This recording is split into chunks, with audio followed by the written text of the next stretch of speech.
Talaga naman! Shit! Layo niya. Sabi ko na eh. Nakainom. Kinuha ko yung susi. Sabi ko kahit magalit siya sa akin, mag-away kami, hindi ko ibibigay. Kasi mas lalala eh. Sabi niya kanina kaya niya, puta mas lumala nangyari. Daming sugat. Bago yung motor niya. Hindi sir, hindi ko ibibigay ito sa susi mo. Magantay tayo ng ng rescue. Kahit magalit ka sa akin, hindi kita papayagan magmanayo na. No, wag mo na pilitin mag-drive kasi wala. Grabe to go. Okay guys, so today's video, i-review lang natin to. Isang vlogger, bali sinusundan niya yung isang lasing. Okay? Kasi napansin niya na medyo kakaiba daw yung takbo ng motor. So, tingnan natin, panoorin natin, tsaka i-react natin kung tama ba itong ginawa niya, tsaka kung ano yung nangyayari. Tara, panoorin natin guys. So, pauwi na daw siya, galing trabaho yata. Tapos, itong nasa harap na nakamotor,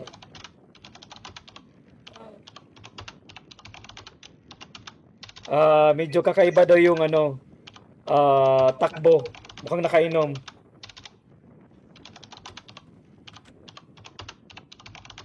Okay, so yun nga.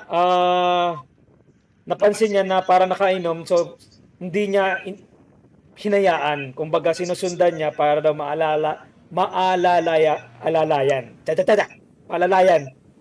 kung sakaling anong mangyayari.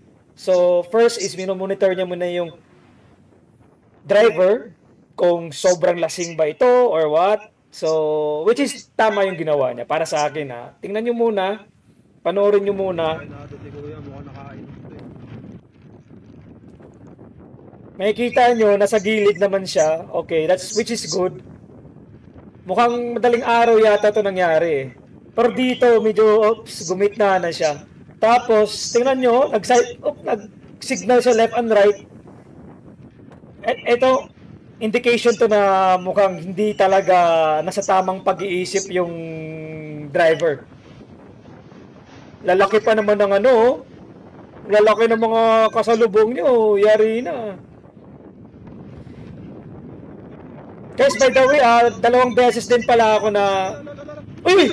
Ayun na. Ayun na. Muntik masubsob sa truck. So confirm na lasing. Ayan o, lasing. Delikado yun guys ha, kasi pag tumiretso siya sa truck, wala nang second chance yun. Dodge na yun. Truck yun. Ha? Sige, saan ka pa ba? Napansin ko nga tayo nalalayan kita eh. Truck pa lang yung masalubin mo. I think dito pa lang dapat stop na eh. Kasi para sa akin delikado, no? Delikado para sa akin wala nang delikado yun. Nakita kita layo nung mo, overshoot ka no. Buti nakaiwas ka pa rin sa truck. I think para sa akin pag lasing nakita mong gewang, maganda siguro sinita mo na. Sinita na siguro kagad kasi tulad yun, ito yung lesson, no? Kasi ito yung lesson na nakikita ko. So,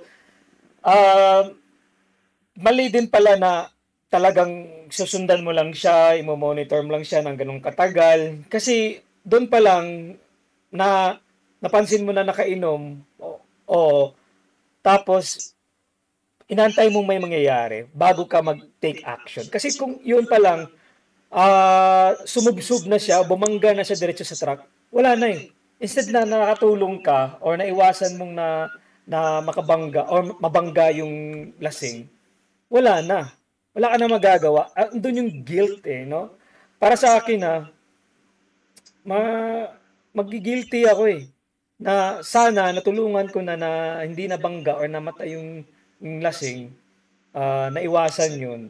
Stop na sana doon. Pero natuloy pa rin niya. Tingnan natin.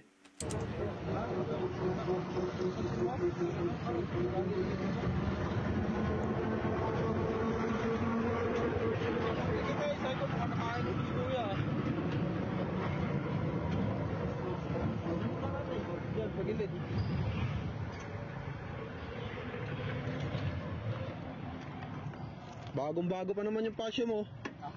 Bago. Pasyo pa naman yung motor nyo, guys. Pababa Type. pa naman to. Type ko yun eh. Alalayan na lang kita. Oh, so, Sabi ko napansin ko. alalayan daw niya. Alalayan daw niya. Kasi ko sundan kita eh. Dandaan lang. Paano niya alalayan? Pag nahulog sa'yo yung gamit, cellphone mo. Okay. Sine-check. Which is good. Dahil mas masang ka ano.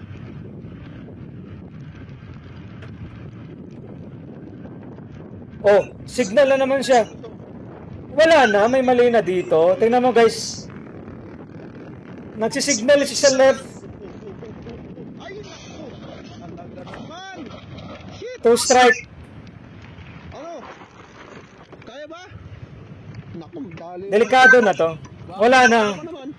That's it na, that's it na. Stop na guys. Di kaya, di kaya.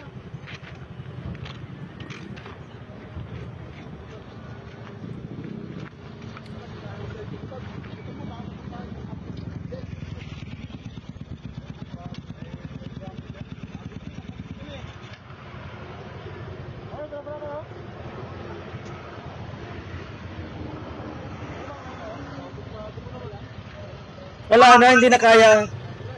Stop na dito pa lang. Actually, nung kanina pa lang, stop na sana.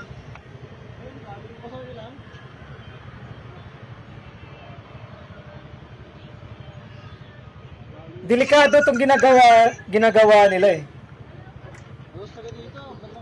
Hindi, nakayamit ko siya. Kaya inaalalayan ko simula dito sa taas. Kasama. Hindi, nakita ko lang. Kaya kung parang ano nga.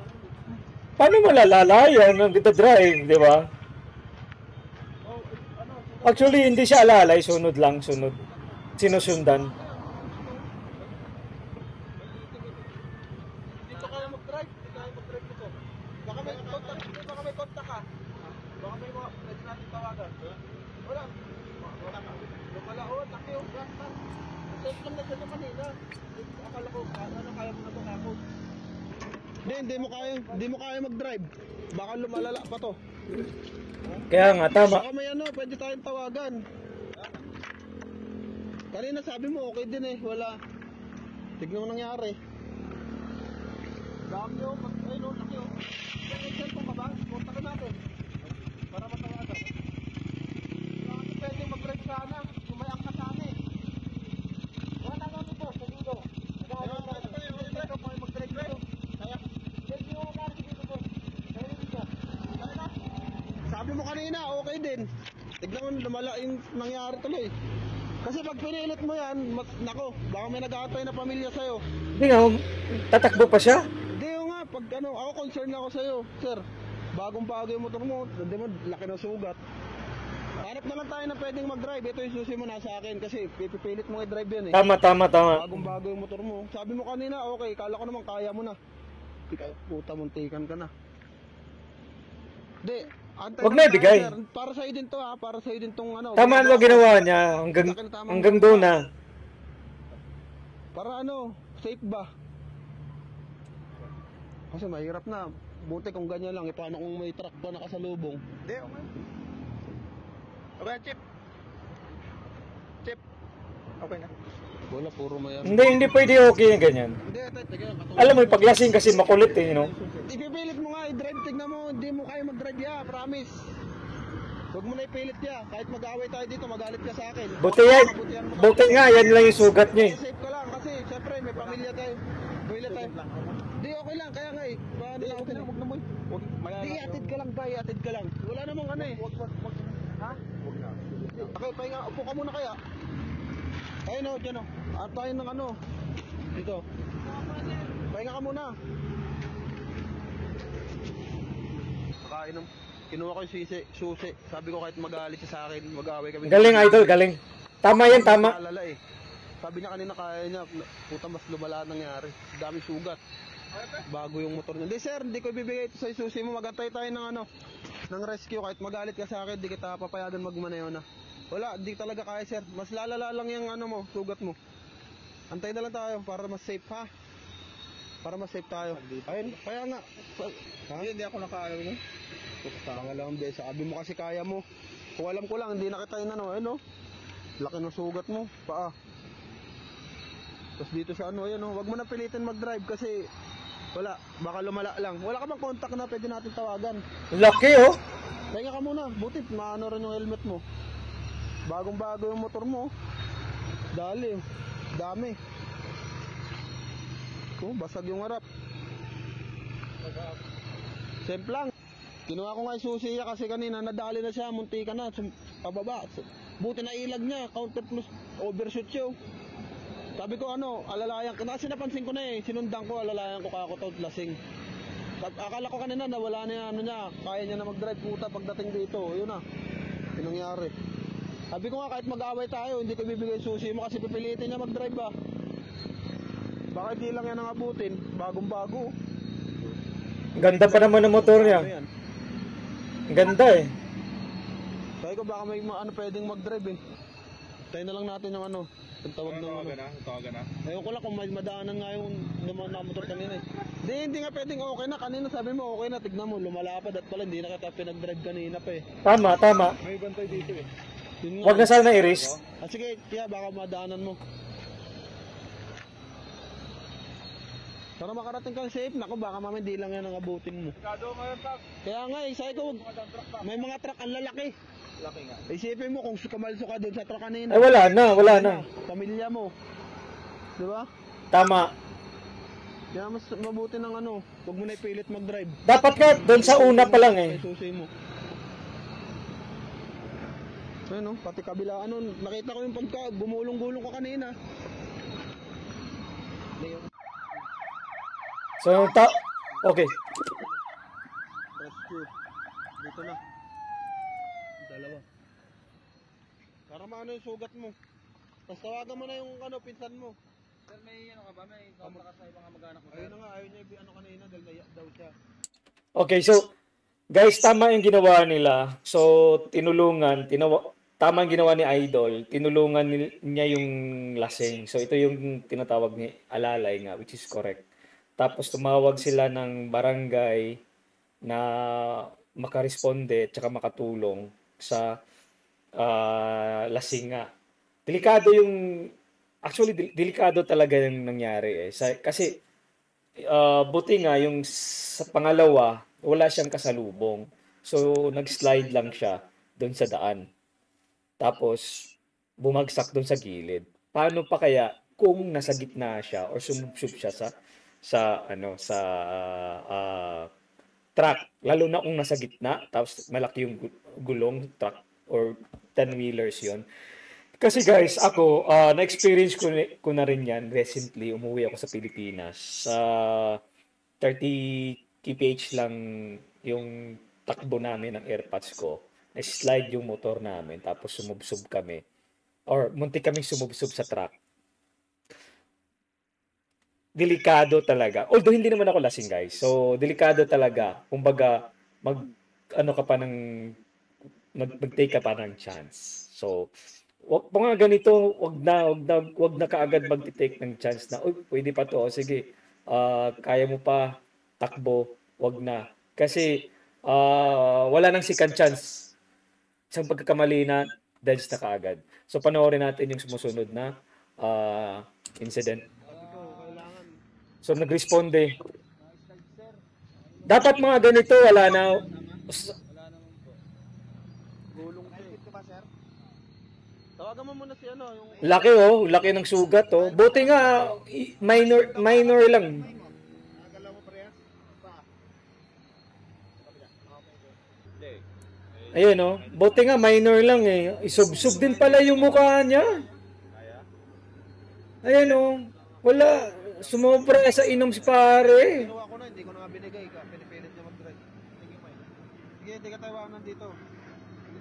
Tama. Galing, idol. Saludo ako sa'yo, idol. Ano ba pupuntahan mo dito sa Montalban, sir? Montalban. May sa Facebook. Phase 2. Alam pa yung pupuntahan niya. Kaso wala, lasing lang talaga.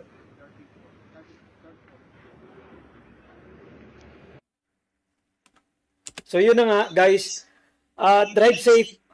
Ako habang tumatanda guys, okay.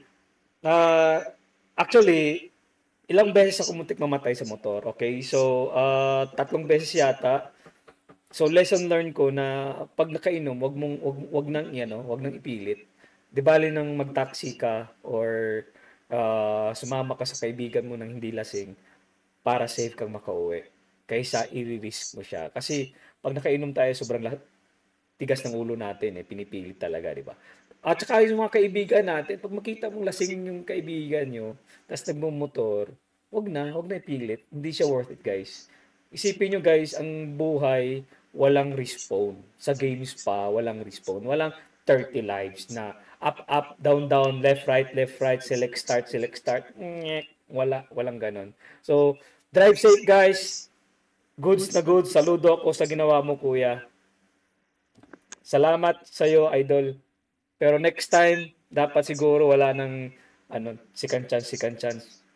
Stop na natin kaagad pag may makita tayong lasing na nakainom.